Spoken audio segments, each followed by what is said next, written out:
Bitch, you guessed it. Oh man.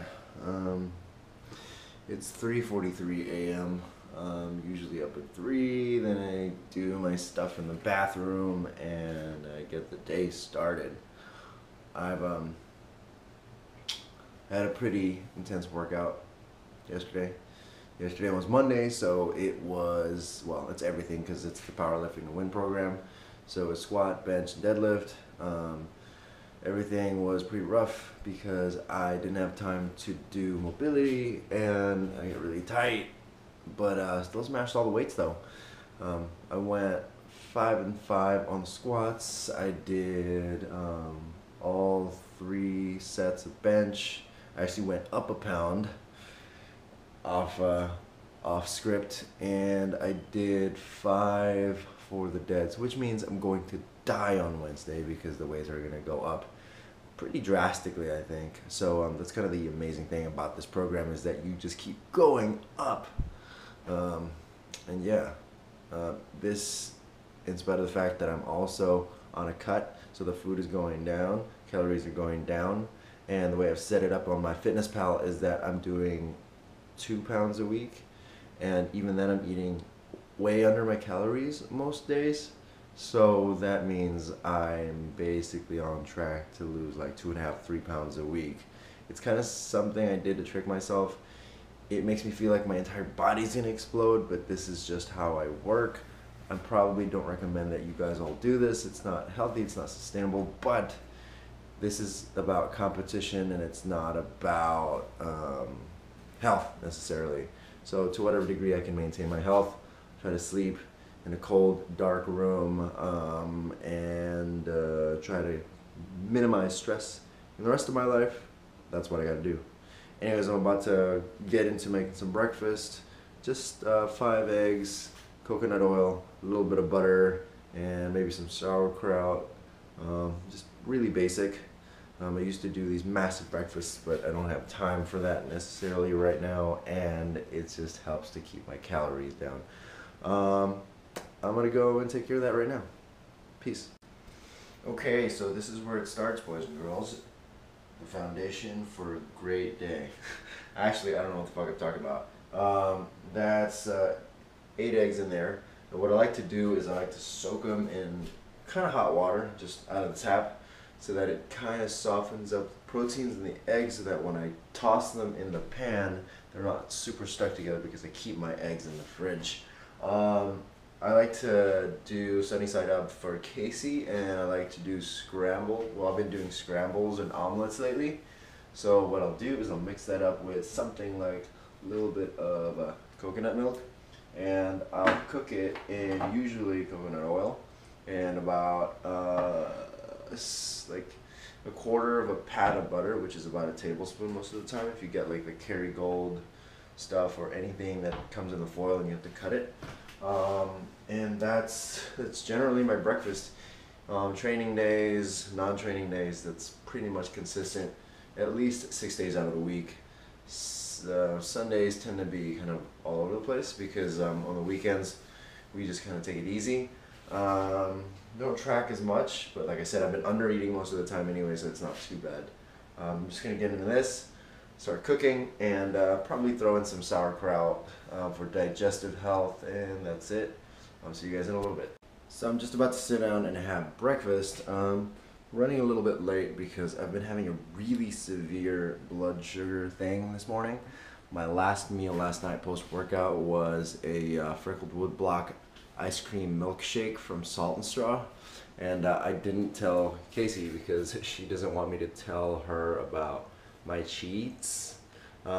Dairy's not necessarily paleo, but it is considered primal, and I use that because, well, I want to indulge every now and then, and my the foods that I eat on a normal basis are pretty monotone. Right now I'm about to have the same 5 eggs and coconut oil that I usually have, and coconut milk as well, and throw in a little bit of sauerkraut. So they're pretty bland, pretty basic, just because I like to see what I'm eating on a daily basis, where I usually eat about a pound or 2 of ground beef, but since I've been on this cut and since I haven't really gone to the farmer's market to buy that, I've just been eating the eggs.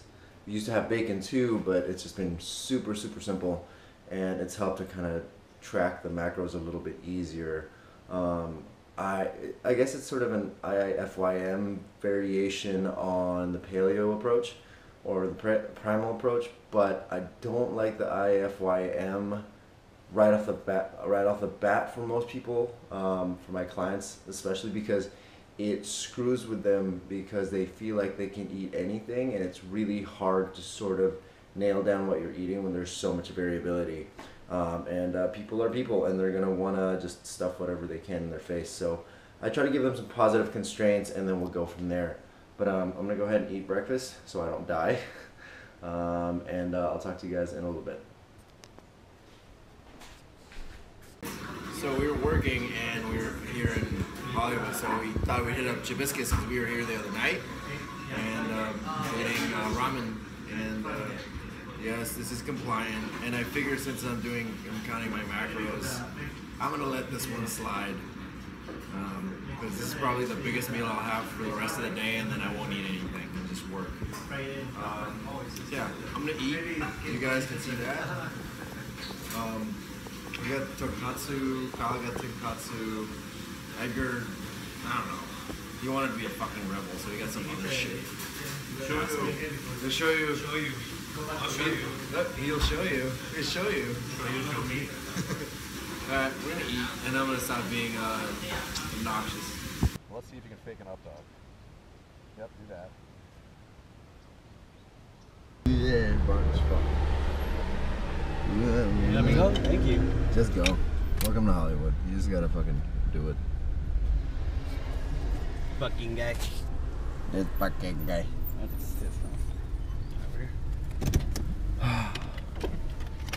Alright, now we're heading into Ralph's to shoot Lean and Clean on a budget. We're shooting, people shooting, what the fuck. We got enough cameras going, so I'm working with pros. Lean and Clean on a budget. First time, here we go. We're gonna go invade Rock and Roll Ralph's. Everything sure, but potatoes, super inexpensive. Rice, super inexpensive. So that your carbs should be cheap. They should be 10% of your budget. Save the rest of your money for your meats, for your dairy, for your exotic foods, whatever, but potatoes. All this stuff, whether it's low fat or not, and really worst case scenario is it's not low fat and the fat source is purely vegetable oils, which is what every single fucking product in this row is made. Oh, okay. So we're at Rock and Roll Pizza? Rockaway? Sushi? Rock and Roll Sushi. Rock and Roll Sushi. At the West Hollywood Gateway. With none other than Yogi Steve. What's up, guys? He basically like innovated the all the running canyon yoga stuff. And I created yoga. He basically created yoga in Hollywood. And then all the natives took to it. Anyways, we're just getting like a post video shoot dinner thing, just gonna hang out because we all need friends apparently. Headed on back. Didn't really get a chance to shoot much. Maybe I'll put some behind the scenes stuff in there, but just yeah. Here with Edgar. Edgar's behind the camera. So prolific. I know. Really, like he was just like talking shit about how these videos are too long and are basically meaningless. They're not meaningless, they're just long. Yeah. That's that. It's fun. Change of plans. Live kitchen. Because easier apparently. Here, look, film me through. It's more lifey. There we go. Live kitchen. No rock and roll sushi. This place is super crunchy. Because it looks clean. Yeah. It's super good. Awesome. Check out all this stuff. The morning veggie wrap, unfried buffalo chicken strips. Ooh, that sounds pretty good. Those are like 14 appetizers. pounds. Yeah, it's crunchy for sure. Yeah. For you kids out there who don't understand what that means, look it up. Yeah, crunchy, like a hippie, like your armpits are hairy. I guess that means I'm not hippie because I'm hairless. Are you hairless? Relatively. I'm a hippie head. Yeah.